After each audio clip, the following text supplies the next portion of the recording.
पुण्यात मध्यरात्री माजी आमदार थेट सिमेंटमध्ये बसले. कारण ऐकून तुम्हीही थक्क व्हाल. पुण्यात मनसेचे माजी आमदार दीपक पायगुडे यांनी मध्यरात्री अनोखं आंदोलन केल्याने खळबळ उडाली आहे.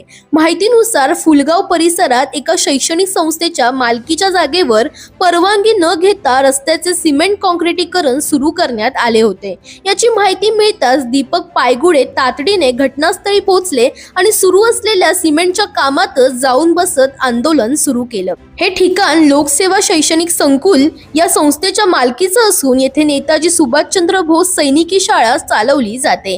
दरम्यान पोलीस प्रशासनही घटनास्थळी पोहोचले असून परिस्थितीची पाहणी करण्यात आली आहे. मात्र हे काम पूर्णपणे बंद केल्याशिवाय आपण येथून उठणार नाही अशी ठाम भूमिका दीपक पायगुडे यांनी घेतली आहे. मध्यरात्रीपासून सुरू झालेलं हे आंदोलन न्याय मिळेपर्यंत सुरूच ठेवणार असा निर्धारही त्यांनी व्यक्त केला. दरम्यान तुम्हालाही अशाच अपडेट्स हव्या असतील तर इंडिया लीडरला फॉलो करायला विसरू नका.